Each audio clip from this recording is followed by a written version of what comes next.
Ganga versus मंगा। एक दिन मंगा अपनी दोस्त सुजाता के साथ जंगल से जा रही थी। क्यों री मंगा, सरप्राइज बोलकर इस तरह जंगल में कहाँ ले जा रही है? ये सब देखकर मुझे बहुत डर लग रहा है। सच बता, तू हमें कहाँ ले जा रही है? अरे अरे, इतना क्यों घबरा रही है? तू तो हर बात से डरती है। थोड़ी देर रुक जा, तुझे खुद ब खुद पता चल जाएगा। ऐसा बोलकर वो लोग जंगल के अंदर जाने लगे। वहाँ तरह तरह की आवाजें सुनकर सुजाता बहुत डर गई। मंगा, अरे और कितना अंदर ले जाएगी तू? मुझे बहुत डर लग रहा है। वैसे भी क्या है वो सरप्राइज? तो अभी बताएगी नहीं तो मैं एक कदम और नहीं बढ़ाऊंगी। तब मंगा बोलती है, अरे कुछ भी तो नहीं। हमारे गांव में राम जी के मंदिर के पीछे जो स्वामी जी है ना, उन्होंने बोला था कि यहाँ मंदिर के पीछे कोई खजाना छुपा हुआ है, इसीलिए मैं तुझे लेकर आई हूँ। लालची कहीं की, वो कोई स्वामी जी नहीं, पागल है पागल।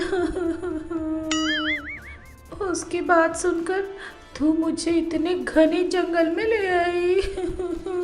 तो मुझसे क्यों इस तरह से रुला रही है, बता। सुजाता की बातें सुनकर मंगा दंग रह गई। क्या कहा? वो स्वामी जी नहीं है?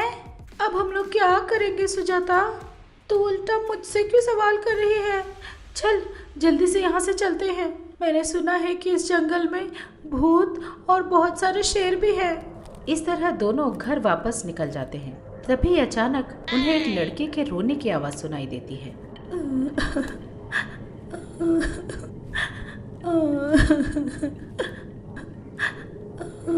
सुजाता, लगता है कोई रो रही है। मंगा की बात सुनकर सुजाता बोलती है, अरे रे, मैंने तुझसे बोला था ना कि यहाँ भूत प्रेत होते हैं, शायद वही रो रहे होंगे। इस तरह सुजाता बोलती है, लेकिन मंगा सुजाता की बात बिना सुने उस लड़की को ढूंढते हुए निकल जाती है। तब मंगा को वहाँ जंगल में एक गर्भवती लड़की बैठे बैठे रोते हुए दिखाई देती है। ये देखकर मंगा तुरंत उस लड़की के पास जाकर पूछती है, अरे कौन हो तुम?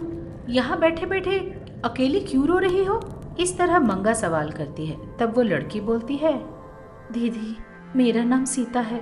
मेरे पति और सास मुझे यहाँ छोड़कर चले गए हैं। इस तरह वो लड़की रोते रोते बोलती है। ये सुनकर मंगा दंग रह जाती है। तब वहीं खड़ी सुजाता बोलती है, अरे तेरा पति क्या पागल था? तुम तो पूरी गर्भवती हो, इस तरह तुम्हें जंगल में कैसे छोड़कर चले गए? इस तरह सुजाता सवाल करती है। तब सीता रोते रोते बोलती है, थोड़े दिन पहले जब हमने स्कैनिंग की थी तो पता चला कि पेट में लड़की है। मेरे पति और सास को लड़की पसंद नहीं है, इसीलिए उन लोगों ने लड़की नहीं चाहिए बोलते हुए मुझे अबॉर्शन करने के लिए कहा, लेकिन मैंने अबॉर्शन से मना कर दिया। तो उन दोनों ने मुझे यहाँ छोड़ दिया और मुझे यहाँ मरने के लिए छोड़ दिया। अरे रे, वो लोग तो जानवर से भी बदतर हैं। बेचारी सीता। ऐसे नहीं मंगा, उन लोगों को ना सबक सिखाना ही पड़ेगा। मुझसे सीता का दुख देखा नहीं जा रहा यार। नहीं बहन नहीं, आप उनके आसपास भी मत जाइएगा, वो लोग बहुत बुरे हैं। वो लोग तुम्हारे साथ कुछ भी कर बैठेंगे। अरे बहन, तुम्हें क्या लगा ये सब जानकर मैं उन्हें छोड़ दूंगी? वो लोग भले ही बुरे हो सकते हैं, लेकिन मैं मंगा हूँ, मंगा, daughter in law of Ganga. मंगा अपने बैग से जादुई लैंप को निकालती है। उस लैंप में से जिनी को बाहर बुलाकर उसे सारी बात समझाती है। आप सारी बात भूल जाइए और जाकर हमारी मंगा बहन के घर पर रहिए। शाम तक आपका पति खुद आकर तुम्हें अपने हाथों से घर लेकर जाएगा। इस तरह जिनी बोलता है। जिनी की बातें सुनकर सीता बहुत खुश हो जाती है। जिनी अपने जादू से तीनों को मंगा के घर छोड़ देता है।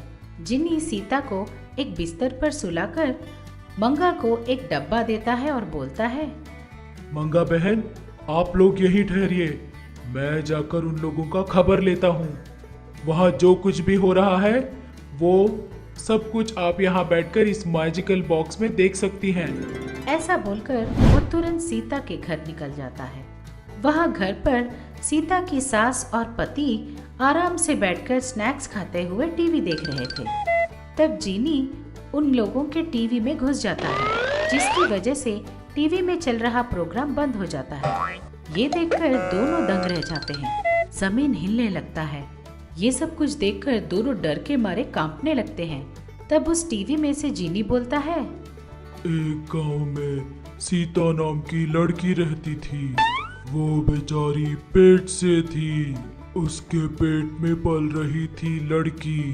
ये जानकर उसके पति और सास ने अबॉर्शन करने को कहा, लेकिन जब सीता ने इसके लिए मना कर दिया तो बिना दया किए उस लड़की को घने से जंगल में छोड़कर आ गए। इस तरह बर्ताव करने वाले उन लोगों का क्या करना चाहिए बताओ? मार डालना चाहिए। इस तरह बोलते हुए जीनी जोर जोर से हंसने लगता है।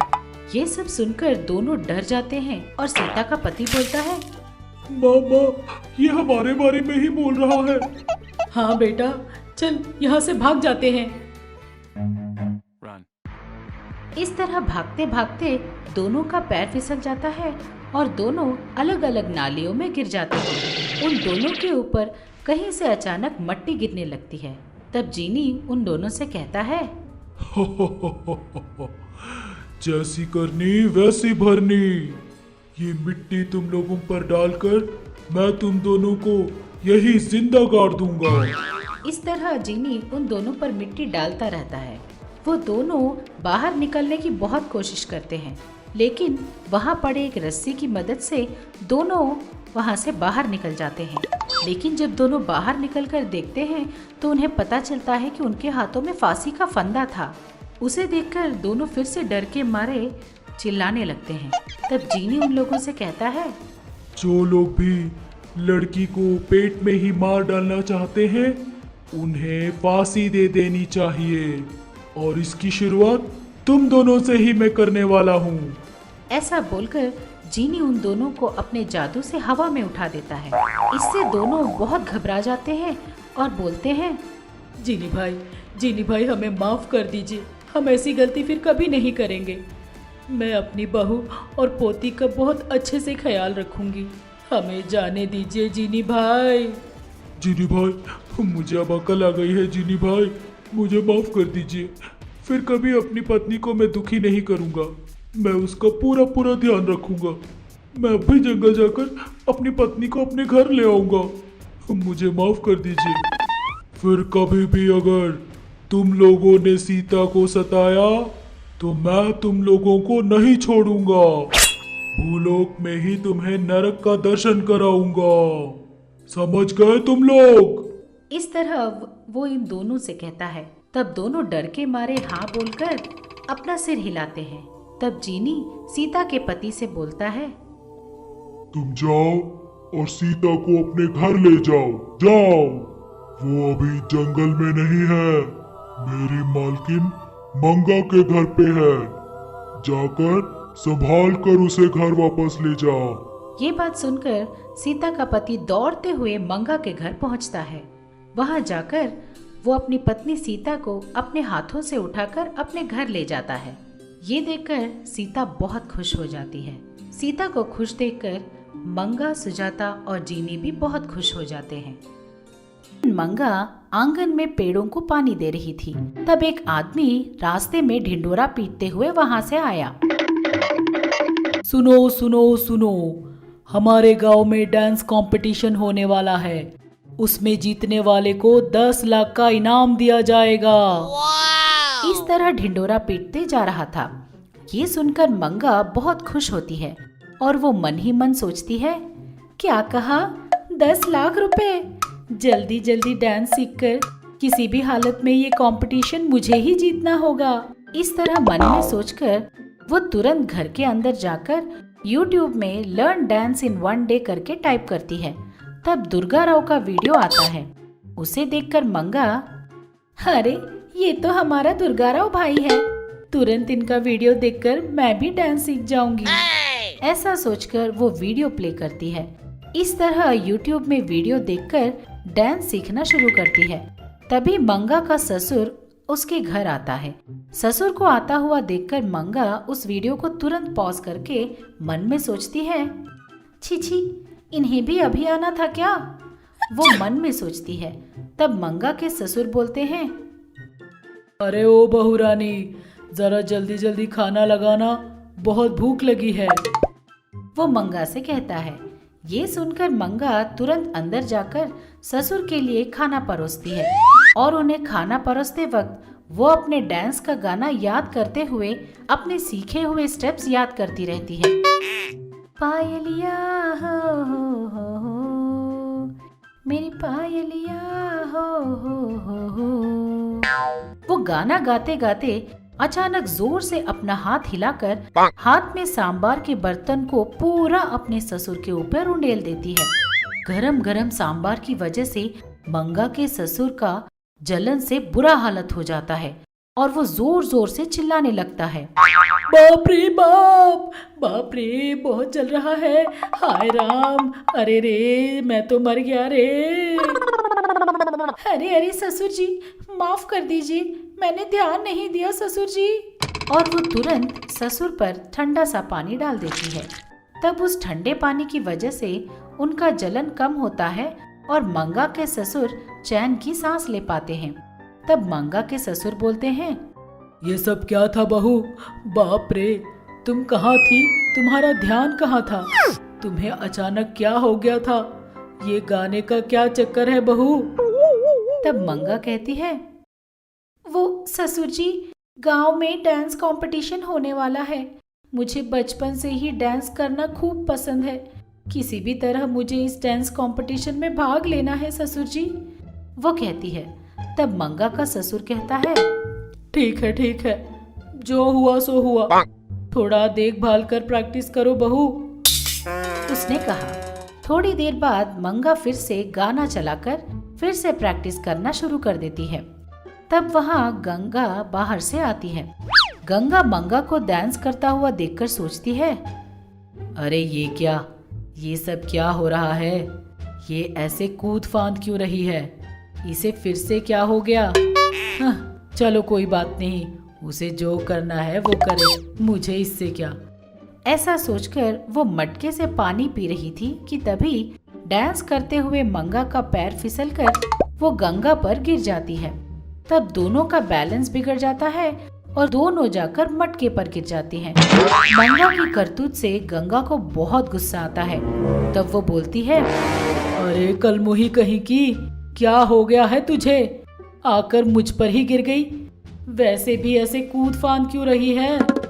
तब मंगा डर के मारे बोलती है, सॉरी सासू माँ, डांस प्रैक्टिस करते करते मेरा पैर फिसल गया। कल हमारे गांव में डांस कंपटीशन है ना, उसी के लिए मैं प्रैक्टिस कर रही थी। सॉरी, बुरा मत मानिए। वो कहती है। तब गंगा का दिमाग ठंडा होता है और वो कहती है, ठीक है, जरा ध्यान से प्रैक्टिस किया कर। ऐसा बोलकर वहाँ से चली जाती है। सुबह होते ही मंगा फिर से डांस प्रैक्टिस करना शुरू कर देती है। इस तरह नाचते नाचते उसका पैर फिसल जाता है और वो नीचे गिर जाती है, जिससे उसके पैर में मोच आ जाती है। मोच आने की वजह से बेचारी मंगा खड़े भी नहीं हो पा रही थी। तब वो जोर जोर से रोने लगती है। उसके रोने की आवाज सुनकर गंगा पहुंचती है और बोलती है, अरे ये सब क्या हो गया? ऐसे रो क्यों रही हो? तब मंगा रोते रोते सारी बात बताती है। ये सुनकर गंगा, इसी